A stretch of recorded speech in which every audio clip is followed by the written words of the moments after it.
제가 더불어민주당 의장 후보 경선에 대한 출사표를 말씀드리려고 이 자리에 섰습니다.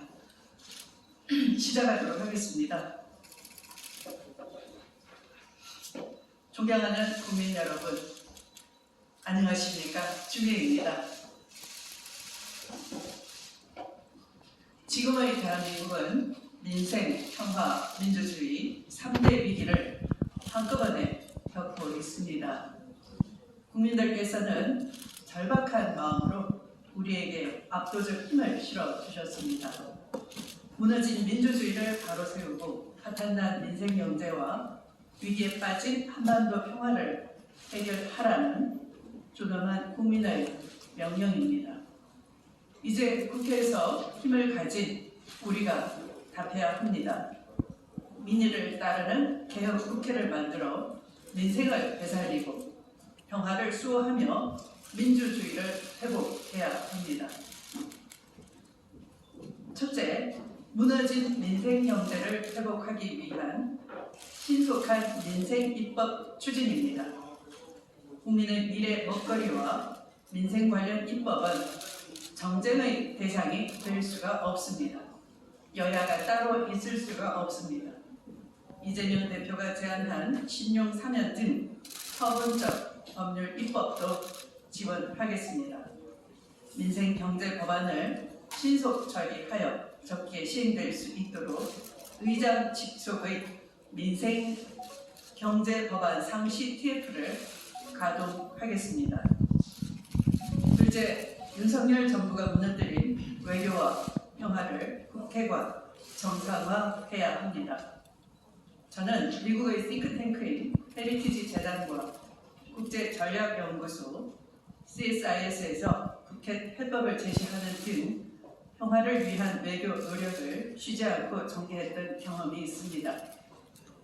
집권 여당 당대표로서 4강 외교와 평창올림픽 성공적 개최를 위해 낸시 펠로시와 시진핑 주석, 러시아 볼로딘 하원 의장을 만나기도 했습니다. 민헨 안보회의에 참석해서 정전체제 종식과 평화체제 구축을 설파하는 외교적 노력도 다했습니다. 이런 저의 경험과 성과를 바탕으로 국회가 나서서 망가진 외교를 복원해내겠습니다. 세 번째, 무너진 민주주의를 바로 세워야 합니다. 압수수색과 무더기 기소로 온 나라를 공포 분위기로 몰아가는 검찰 독재 정부는 언론 통제 등 비판적 목소리마저 입틀막을 자행하고 있습니다. 국회의원은 입을 틀어막고 사지를 들어서 끌어내는 만행을 자행하기도 했습니다. 검찰권을 남용해서 야당 대표에 대한 무차별적인 사법 폭력이 자행되고 있습니다. 더 이상 민주주의가 무너지는 것을 침묵하거나 방관하지 말라는 것이 이번 총선 민심입니다. 민주주의의 꽃이자 최고의 보루인 국회가 앞장서서 민주주의를 지켜야 합니다. 그래서 개혁의장이 꼭 필요합니다. 넷째, 미국과 유럽 등 선진국은 미래를 위한 대전환 준비를 착실히 이행하고 있습니다. 대전환 준비는 미래 먹거리와 직결됩니다. 그러나 윤석열 정권은 이에 대한 준비가 전혀 없습니다. 수권정당인 더불어민주당이 실효적인 정책으로 법안을 준비하고 국회는 신속하게 이를 관찰해내야 합니다. 저 주미에는 미래를 위한 대전환 입법에도 지원을 아끼지 않겠습니다.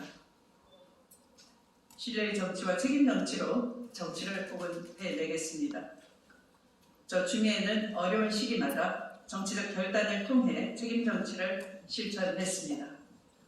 제주 4.3 사건은 무고한 민간인 수만 명이 희생된 역사적 인권 문제였음에도 불구하고 이념 갈등에 사로잡혀 해결하지 못했던 국가폭력 사건이었습니다. 저는 15대 초선 의원 시절 전국을 돌며 제주 4.3 사건 진실의 결정적 증거인 수용인 명부를 찾아냈습니다. 이어서 제주 4.3 특별법을 발의했고 여야 합의를 주도해 법안을 통과시켰습니다. 그리고 마침내 법무부 장관 시절 직권 재심을 통해 희생자들에 대한 법적 명예회복과 국가의 배보상이 가능하도록 지원해서 20여 년에 걸친 제주 4.3 사건 해결의 대장정의 마침표를 찍을 수 있었습니다. 이렇게 제주 4.3 인권사에 제가 기여할 수 있었던 것이야말로 제 정치 활동 중에 가장 보람된 일이라 할 것입니다. 지난 2016년 박근혜 대통령 탄핵 국면에서는 당시 청와대는 야당 출신 총리를 임명해서 시간 끌기를 했습니다. 그리고 정치권 일각에서는 거국 내각과 국회 추천 총리 및 개헌을 주장하기도 했습니다. 그러나 광장의 촛불 민심은 대통령 퇴진과 탄핵을 줄기차게 요구하는 상황이었습니다. 그때 저 추미애는 의원총회에서 의원님들을 설득하고 탄핵으로 당론을 모았고 대통령의 헌법 수호 책임을 묻는 이른바 행상 책임 논리로 탄핵에 성공했습니다. 그때 정치적 결단과 저를 믿고 함께해 주신 의원님들이 아니 계셨다면 계엄령 등 국민이 위협받는 최악의 상황이 발생할 수도 있었을 것입니다. 이른바 주윤 갈등 프레임은 윤석열 검찰총장의 검찰 쿠데타 세력이 만든 것에 불과합니다. 보수 언론과 보수 진영이 윤석열 영웅 만들기에 몰두하고 있을 때 법무부 장관으로서 윤석열 총장의 혼인과 가족의 관련된 비리 의혹을 끝까지 밝혀 싸우고 징계를 했던 것입니다. 1심에서 검찰총장 징계가 적법하다는 판결이 있었고 이에 추미애가 옳았다고들 합니다. 윤석열 정부 2년이 지난 지금 그 당시 문제가 됐던 채널A 검언 유착 의혹, 김건희 주가 조작, 고발 사주 의혹 등 검찰 쿠데타의 진상들이 속속 확인되고 있습니다. 대통령 윤석열의 실체를 본 국민들께서도 제가 틀리지 않았다고 생각하시리라 믿습니다. 저 추미애는 어려운 시기마다 원칙과 소신을 가지고 부당한 공격을 받더라도 국민의 인권과 사회적, 정치적 진실을 향해 싸워왔습니다. 그러한 정치적 결단으로 책임 정치를 구현해 왔습니다. 제22대 정치권과 국회의 상황도 2016년의 상황과 다르지 않을 것으로 보입니다.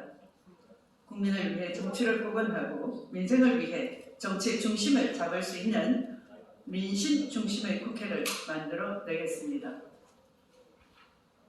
존경하는 국민 여러분, 저는 제22대 국회의장의 출마를 선언하며 다음과 같이 약속드립니다. 하나, 검찰개혁, 언론개혁 등 개혁 입법과 민생입법을 신속히 추진하겠습니다. 이를 위해 신속한 원구성을 완료하겠습니다. 하나, 대통령의 본인, 가족, 측근이 관련된 이해 충돌 사안에 대한 거부권 행사 제한을 강구하겠습니다. 하나, 국회 예산 편성 권한을 신설해 국회의 권한을 강화하겠습니다. 하나, 국민 발안제를 도입해 국민의 입법 참여를 확대하겠습니다. 하나, 기후 정의를 통해 미래 세대의 기본권을 지키겠습니다. 하나, 의장의 독주와 전횡을 막기 위하여 의장에 대한 불시민 권한을 당과 당원에 유입하겠습니다. 존경하는 국민 여러분, 저 추미애는 초심 그대로의 진심을 다하겠습니다. 제가 국회의장이 되면 동료 의원님들과 함께 혁신하고 개혁하는 국회를 반드시 만들어내겠습니다. 제22대 총선에서 보내주신 국민의 민심을 받들어 다시 자랑스러운 대한민국을 만드는 소명을 다하겠습니다. 경청해 주셔서 감사합니다.